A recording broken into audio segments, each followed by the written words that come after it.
जाति पाति के नाता जोड़ो, हिंदू से हिंदू को जोड़ो। वैदिक शिक्षाओं से जितने दूर गए हैं उतनी ही अराजकता आई है। वो शास्त्र का ही घात नहीं कर रहे हैं, राष्ट्र का घात कर रहे हैं। जाइए जहाँ जन्म के ढाव, लेकिन झंडा गाड़ पुजाइए चले गुरु का नाम। चरित्र की बात किया जाए, ब्रह्मचर्य की बात किया जाए और उसको धारण न किया जाए तो धर्म का कोई महत्व नहीं है। हमारा जो भी कर्म हो दूसरों के सुख के लिए हो, दूसरों के आनंद के लिए हो, मेरे लिए यही धर्म है। जीयर स्वामी महाराज की, सुंदरराज स्वामी महाराज की, यज्ञ भगवान की, सीताराम। दोस्तों नमस्कार, सीताराम आपके अपने YouTube चैनल भारत दर्शन ब्लॉग पर रोहतास जिला के नावाडी मुड़ियार में हो रहे अति लक्ष्मी नारायण महायज्ञ में आपका स्वागत है।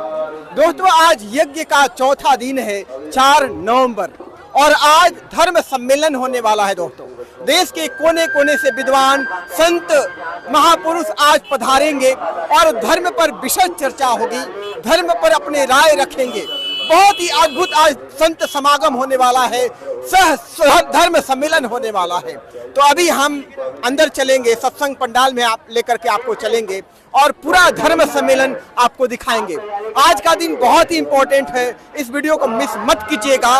और इस धर्म सम्मेलन में भाग लेने के लिए लाखों लोग आए हैं। दोस्तों आज पूरा यहाँ पर महाकुंभ उमड़ा है नावाडीह में। दोस्तों हजारों लाखों की भीड़ है और जब वीडियो के लास्ट में हम आपको बताएंगे हमारी क्या राय है धर्म के बारे में, धर्म क्या होता है, एक आम आदमी के लिए धर्म का मतलब क्या होता है। तो चलिए शानदार यात्रा यहाँ नावाडीह महायज्ञ में धर्म सम्मेलन के लिए शुरू करते हैं। जो मोक्षदायिनी पुरियों में मस्तक स्थानापन्न है और आज दुनिया के केंद्र के रूप में ऐसा कौन है जो अपनी दृष्टि अयोध्या पर नहीं जमाए हुए है।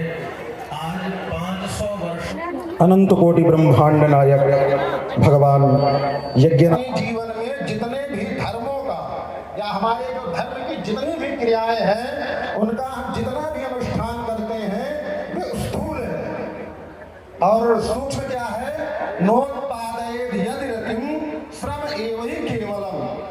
स्थूलता हम अपने जीवन में चाहे यज्ञ यागान धर्म अनुष्ठान जितने भी सनातन धर्म की पद्धतियां हैं उनको अपनाते हुए अगर भगवान की कथा में हमको रति नहीं उत्पन्न हुई, आशा दसन बसन याति नहीं, रघुपति चरित हुए तहाँ सुनई, क्योंकि ब्रह्मा जी महाराज के प्रथम मानस पुत्र, क्योंकि जो हमारे आपके भी आदि है वो अपने आचरण के द्वारा हम सबको यही शिक्षा दे रहे हैं कि अपने जीवन का जो आधार बना लेना है वो भगवान का जो चरित्र है उसी चरित्र का केवल आश्रय ग्रहण कर लेना है। भगवान के चरित्र को सुनते सुनते यहाँ तक ये मान लीजिए भगवान का चरित्र विश्वक्सेन कथा ही हमको जो सनातन धर्म की सूक्ष्मता है उस ओर ले जा रही है और ले जाएगी। यही हमारे जीवन का सर्वश्रेष्ठ कर्तव्य है।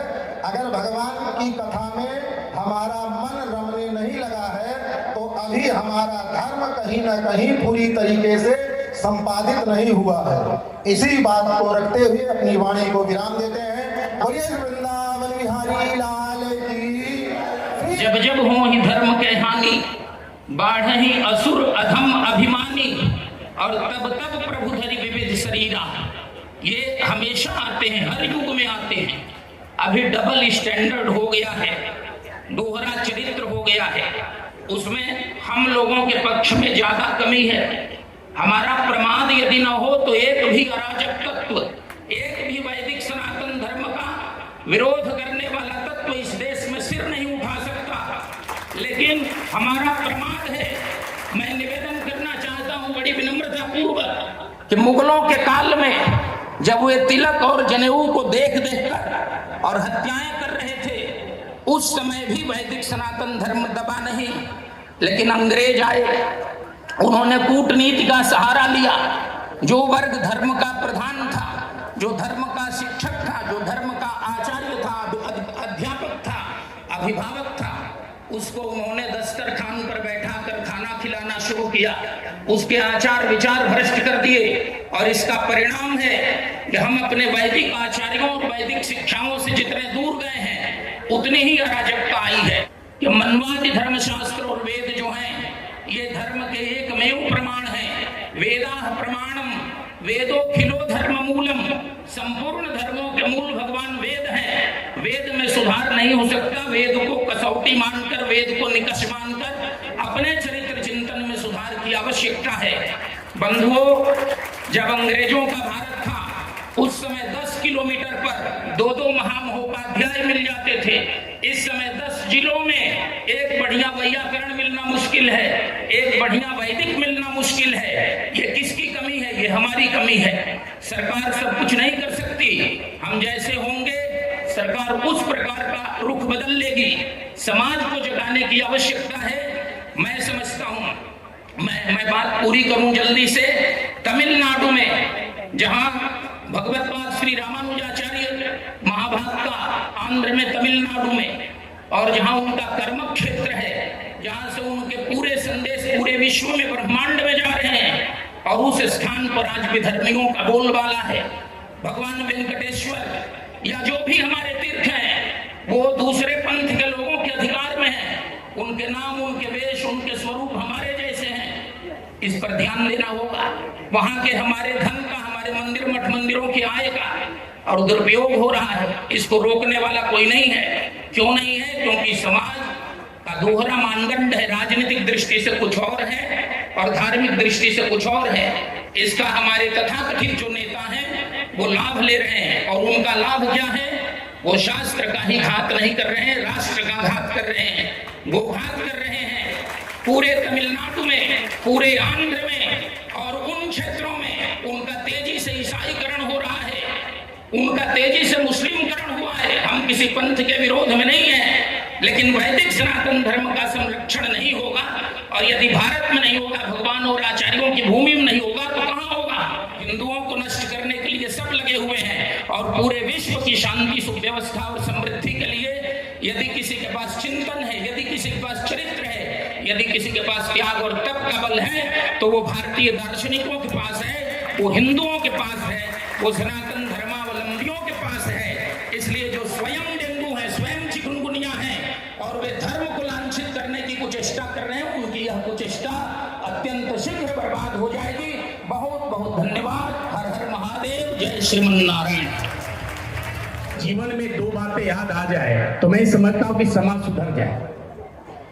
एक, समाज के पतन का 2 ही कारण है, चाहे वो गृहस्थ समाज हो, चाहे वो संत समाज हो। एक तो अनियंत्रित इच्छाएं, एक अमर्यादित चरित्र।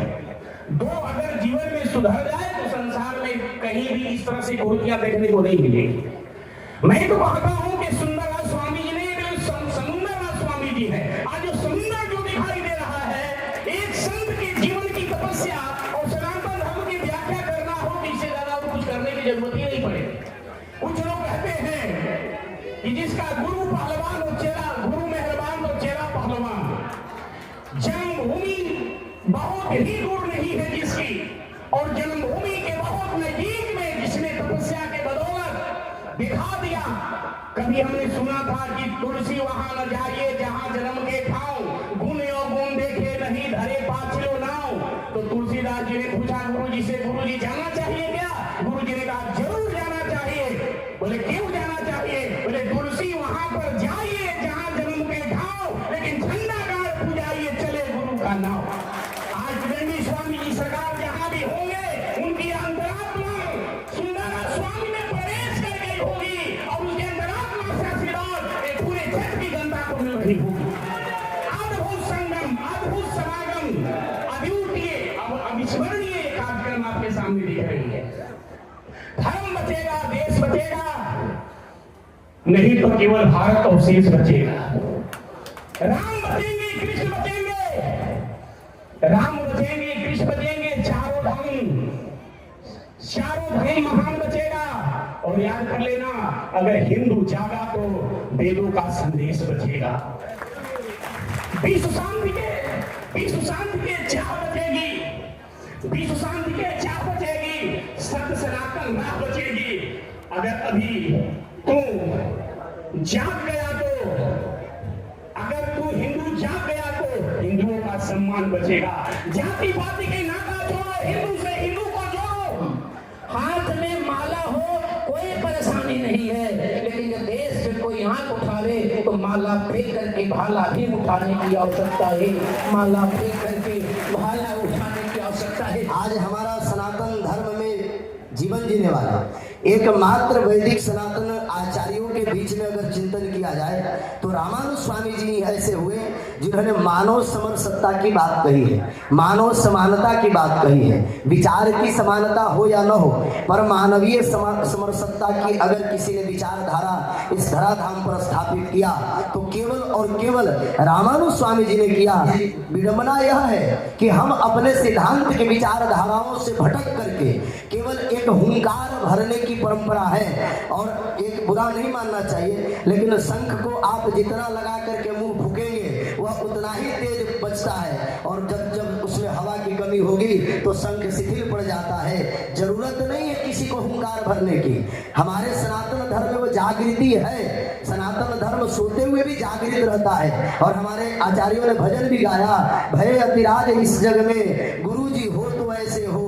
हम राम में सब जगह जाने की बात करें तो हम गाते सब हैं, लेकिन जब आचार्य पंक्ति में बैठ करके स्वीकार करने की बारी आती है तो मुंह छुपा करके हम भगने लगते हैं। ये कहीं न कहीं इस मंच को विचार करना है कि रामानुज स्वामी जी ने उदाहरण दिया कि जब हमारे राघवेंद्र सरकार वनगमन के प्रसंग में जटायु राज गीध जैसे स्वपच जाति को अगर अपने गोद में उठा सकते हैं तो ये न तो गीध से अधम हो सकता है और न मैं राम से बड़ा हो सकता हूँ। तो जब राम ने गीध को उठाया तो हमें इस मनुष्य को उठाने में क्या दिक्कत होगी। यह है रामानुज स्वामी जी की क्वालिटी की। तो बस दर्शन यही करना है, सुनना भी यही है कि हमें सबको एक साथ लेकर के चलना है। जो भी हमारे यहाँ आता है वह सब स्वीकार है, वह चाहे ब्राह्मण हो, क्षत्रिय हो, वैश्य हो, शूद्र हो। आज यही कह करके तो महाराज हम विघटित कर पैदा कर दिए हैं, लेकिन ये तभी हमारे अंतःकरण से खत्म होगा जब हम सभी को अपने बगल में बैठा करके वही सम्मान दे जो हम अपने आप को सम्मान की अपेक्षा रखते हैं। तब जाकर के समाज सनातन के मार्ग पर अवश्य जाएगा। इन्हीं शब्दों के माध्यम से अगर कोई अति विशिष्ट बोल दिया हो तो आचार्य चरणों में क्षमा के साथ, सभी से क्षमा प्रार्थना के साथ वाणी को विराम। न्याय शास्त्र में महर्षि गौतम ने 3 प्रकार का धर्म बताया। व्यवहारिकत्वच्छेदिका वच्छिन्न यः धर्म तस्य धर्म, प्रतिभासिकत्वच्छेदिका वच्छिन्न यः धर्म तस्य धर्म, और परमार्थिकत्वच्छेदिका वच्छिन्न यः धर्म तस्य धर्म। 3 धर्म है। व्यावहारिक धर्म, दूसरा प्रतिभासिक धर्म और तीसरा पारमार्थिक धर्म। व्यवहारिक धर्म क्या है? जो हमारी दिनचर्या में है और आवश्यक है। व्यवहार धर्म की 4 पगडंडियां हैं। मातृ देवो भव, पितृ देवो भव, अतिथि देवो भव और आचार्य देवो भव। तो ये व्यवहार धर्म क्या है और परमार्थ धर्म क्या है? कहा परमार्थ धर्म तक पहुंचने के लिए व्यवहार धर्म उसकी पगडंडी है। जीवन प्राप्त करके माँ हमारी देवता है, पिता हमारे देवता हैं, आचार्य हमारे देवता हैं और अतिथि हमारे देवता हैं। जन्म देने वाली माँ की सेवा मैं नहीं कर पाया तो जगत जननी की सेवा करके उसको प्रसन्न कर लेंगे, इस भ्रम में कभी मत रहिएगा। 9 महीना जिसने गर्भ में रखा, नाना प्रकार का कष्ट सहा, प्रसव पीड़ा बर्दाश्त करके जन्म दिया, जिसका रक्त दूध बना, पीकर में शिशु से सयाना बना, वो माँ यदि मेरी सेवा से संतुष्ट नहीं है तो जगत जननी कभी सेवा से संतुष्ट होने वाले नहीं है। पिता, जिस पिता के एक बूंद जल में 60,000 संतान पैदा करने की शक्ति है, वो पिता यदि मेरी सेवा से संतुष्ट नहीं है तो जगत पिता संतुष्ट हो जाएगा। इस भ्रम में कभी मत रहिएगा। जिस आचार्य के द्वारा मुझे ज्ञान प्राप्त होता है, मुक्ति का मार्ग मिलता है, वो आचार्य मेरी सेवा से प्रसन्न नहीं होगा तो परमात्मा कदापि प्रसन्न नहीं होंगे। जो अतिथि बिना तिथि निर्धारित किए आ गया और उसकी सेवा मैंने नहीं किया तो परमात्मा हमसे प्रसन्न हो जाएंगे। इस भ्रम में मत रहिएगा। हमारा जीवन गृहस्थ जीवन है और हमारे चलते फिरते चार देवता हैं, माता पिता अतिथि आचार्य की सेवा करना व्यावहारिक धर्म है। और इस व्यावहारिक धर्म की पगडंडी बिना पकड़े कोई पारमार्थिक धर्म तक नहीं पहुंच सकता। यह वाक्य पुष्पांजलि यज्ञ नारायण भगवान के चरणों में समर्पित करता। प्रेमी से बोलिए सुंदरदास स्वामी जी महाराज की। सुंदरदास स्वामी जी के चरणों में हम सब बैठ करके उनके मार्गदर्शन करते हुए इस यज्ञ का आनंद ले रहे हैं और ऐसे धर्माचार्य, ऐसे संत महापुरुषों का दर्शन हम सब लोग कर रहे हैं। स्वामी जी महाराज की, परम पूज्य श्री सुंदरदास स्वामी जी महाराज की। और यहाँ पर जो स्वयं सेवक लगे हुए हैं धर्म सम्मेलन को सफल बनाने के लिए, तो आप लोग जो है सुबह से लगे हुए हैं। सुबह से हम लोग 5 बजे सुबह से भोर से ड्यूटी कर रहे हैं। हम लोग बहुत मेहनत करना पड़ रहा है। यहाँ बिना खाइले पीले हम लोग ड्यूटी कर रहे हैं। दोस्तों, आज हमने अति लक्ष्मी नारायण महायज्ञ नावाडीह में धर्म सम्मेलन आपको दिखाया, जहाँ पर देश के कोने कोने से संत विद्वान जो है यहाँ पधारे, धर्म पर अपनी राय रखी। काफ़ी अच्छा लगा सुन करके, आपको भी अच्छा लगा होगा। और वीडियो के आखिर में हमने आपको बताया था कि हम भी अपनी धर्म पर राय रखना चाहेंगे, क्योंकि हम भी एक धार्मिक जीवन जी रहे हैं। मेरे लिए धर्म के मायने क्या हैं? दोस्तों, मेरे लिए जो धर्म के मायने हैं बहुत सिंपल है। धारेति इति धर्म, जो धारण करे वो धर्म है। धर्म की बड़ी बड़ी बातें किया जाए, अहिंसा की बात किया जाए, सत्य की बात किया जाए, करुणा की बात किया जाए, न्याय की बात किया जाए, चरित्र की बात किया जाए, ब्रह्मचर्य की बात किया जाए और उसको धारण न किया जाए तो धर्म का कोई महत्व नहीं है। जैसे एक मिठाई हम खाएं नहीं, मिठाई की प्रशंसा करें, तो मिठाई की प्रशंसा करने से हम मिठाई खा नहीं लेंगे, हम तृप्त नहीं हो पाएंगे। उसी तरह धर्म को धारण करना पड़ता है अपने अंतःकरण में, अपने अंतःकरण को निर्मल करना पड़ता है, पवित्र करना पड़ता है, अपने मन को एकाग्र करना पड़ता है, अपने जन्म जन्मांतर के बंधनों को तोड़ना पड़ता है। तब जा करके धर्म के जो प्रतिफल है, मुक्ति है, मोक्ष है, भगवान है, वो मिलते हैं। और हमारे लिए धर्म है सबका कल्याण। हमारे किसी भी कृत्य से, मन से, वचन से, कर्म से किसी को भी दुख न पहुंचे, वाणी से भी किसी को दुख न पहुंचे। और हमारा जो भी कर्म हो दूसरों के सुख के लिए हो, दूसरों के आनंद के लिए हो। मेरे लिए यही धर्म है। अपने मन को शुद्ध करना, मन को विकारों से मुक्त करना, काम, क्रोध, लोभ, मोह और अहंकार से मुक्त करना, पूर्णता विमुक्त करना, हमारे लिए यही धर्म है। और अपने मन को सद्विचारों से भरना, यही धर्म है। हमारे मन में प्रेम आए, शुद्ध प्रेम आए, ब्रह्मचर्य का जीवन हम जिए, मन को पवित्र करें, हमारे मन में करुणा का भाव हो, हमारे मन में सत्य का भाव हो, हम सच्चाई का जीवन जिए, यही धर्म होता है।